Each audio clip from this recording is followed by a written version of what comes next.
Good morning everyone. Welcome to TSN the School. Myself Swati Mahabar. I teach SST subject. Today we start the subject history of class 9.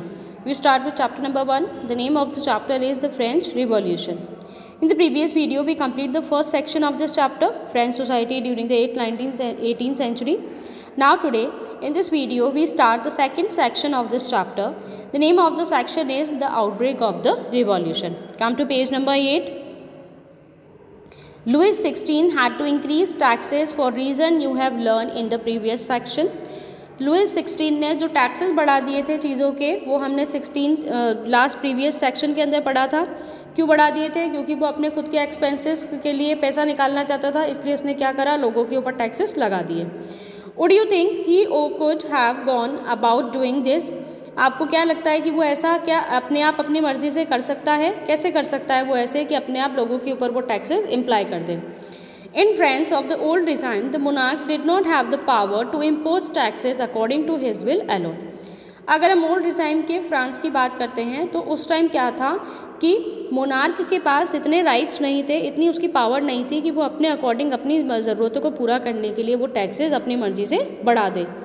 Rather he had to call a meeting of the estates. उसको क्या करना पड़ता था? Meeting बुलानी पड़ती थी estates की.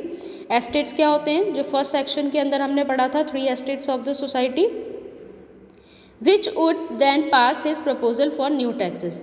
अब उसने क्या किया? मीटिंग बुलाई तीनों एस्टेट्स की, ताकि वो जो न्यू टैक्सेस का जो लॉ है उसको आगे वो पास कर सके. The estate general was a political body to which the 3 estates and their representative. अब एस्टेट जनरल क्या होता है? एक पॉलिटिकल बॉडी होती है. जैसे गवर्नमेंट होती है वैसे ही एस्टेट भी एक पॉलिटिकल बॉडी है जिसके अंदर 3 एस्टेट्स होते हैं. अब उन्होंने क्या करा, तीनों एस्टेट्स ने अपने रिप्रेजेंटेटिव्स को वहाँ पर उस मीटिंग के अंदर भेज दिया. However, the monarch alone could decide when to call a meeting of his body. अब जो मोनार्क था, जो लुइस 16 था, उसने क्या करा, वो खुद ही डिसाइड करता है कि कब मीटिंग बुलाई जाए. ये राइट उसके पास है कि उसको कब रिप्रेजेंटेटिव्स को बुलाना है, कब कौन से किस चीज़ के लिए मीटिंग रखनी है, ये डिसाइड करने का राइट उसी को दिया गया था. The last time it was done was in 1614. Last time जो मीटिंग बुलाई गई थी, कब बुलाई गई थी? 1614 के अंदर.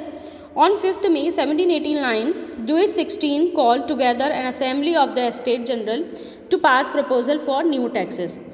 5th May 1789 की अगर हम बात करते हैं तो लुइस 16 जो था उसने वहाँ पर एक असेंबली रखी थी, एक सेशन उसने रखा था जिसके अंदर वहाँ पर एस्टेट जनरल आए थे एक लॉ पास करने के लिए. कौन सा लॉ? न्यू टैक्सेस का.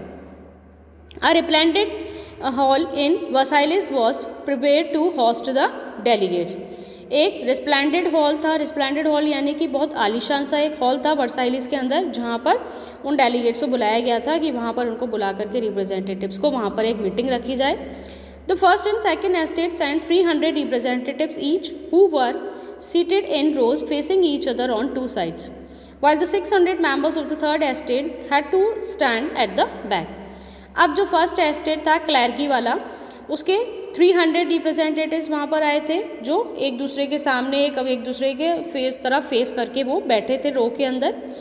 600 मेंबर्स आए थे थर्ड एस्टेट के, जिनको पीछे बिठाया गया था. फर्स्ट और सेकंड एस्टेट के कितने आए थे? 300. और थर्ड एस्टेट के कितने मेंबर्स आए थे? 600 मेंबर्स. टॉप में आगे की तरफ कौन बैठा था? फर्स्ट और सेकंड एस्टेट के, क्योंकि उनको अच्छा प्रिविलेज दिया जाता था. और जो थर्ड था, जो पीजेंट्स वर्कर्स थे जिनके ऊपर टैक्स लगाया जाता था, वो कहाँ बैठे थे? बिल्कुल पीछे. The third estate was represented by it's more prosperous and educated members. अब सबसे ज़्यादा प्रॉस्पेरियस, अच्छे प्रॉस्पेरियस जो सोसाइटी के अंदर जिनका रुतबा था, और एडुकेटेड मेंबर्स जो थे वो किसके अंदर थे? थर्ड एस्टेट के अंदर. Peasants, artisans and women were denied entry to the assembly. अब जो पीजेंट्स थे, जो गरीब थे, जो आर्टिसंस थे, जो छोटा मोटा आर्ट एंड क्राफ्ट का काम करते थे, उनको उस असेंबली के अंदर नहीं आने दिया. उनको एंट्री पर मना कर दिया गया कि आपकी एंट्री यहाँ पर नहीं है.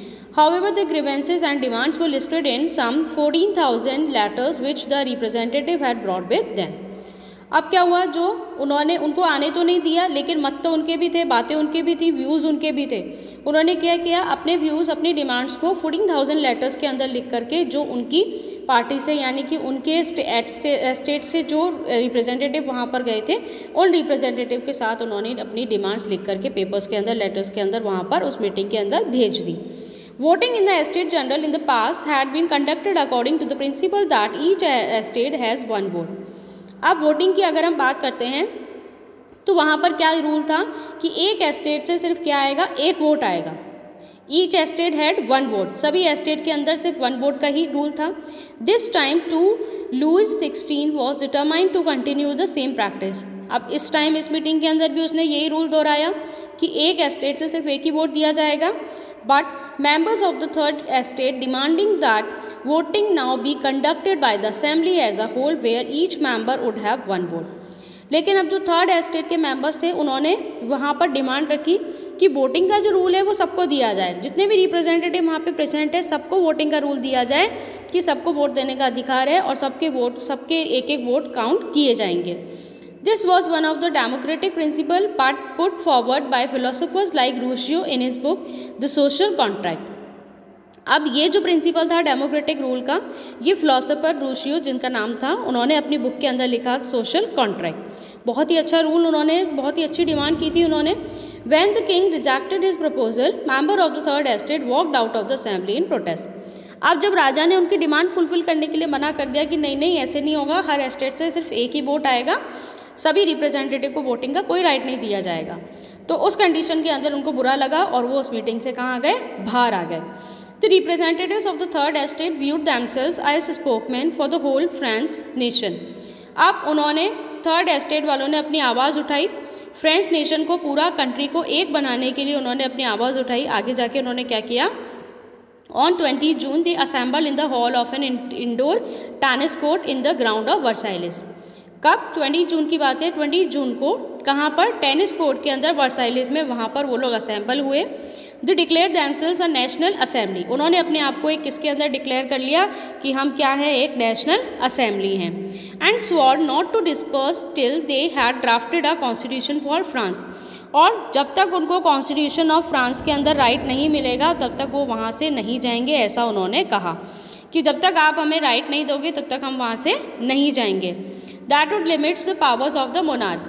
कॉन्स्टिट्यूशन के अंदर राइट मिलने का मतलब क्या है कि मोनार्क, राजा की जो पावर है वो क्या हो जाए, कम हो जाए. They were led by Mirabeau and abbes. Mirabeau was born in a noble family but was convinced of the need to do away with a society of feudal privilege.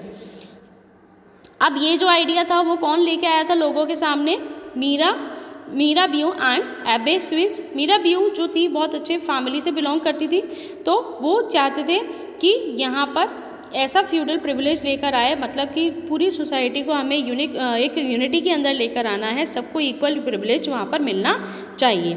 He brought out a general and delivered powerful speeches to the crowd assembled at Versailles. उन्होंने क्या किया, जो वहाँ पर generals थे, जो लोग वहाँ पर आए थे, उन्होंने वहाँ पर मीटिंग को असेंबल करने के लिए बहुत उन्होंने लाउड वॉइस के अंदर स्पीचेस दी.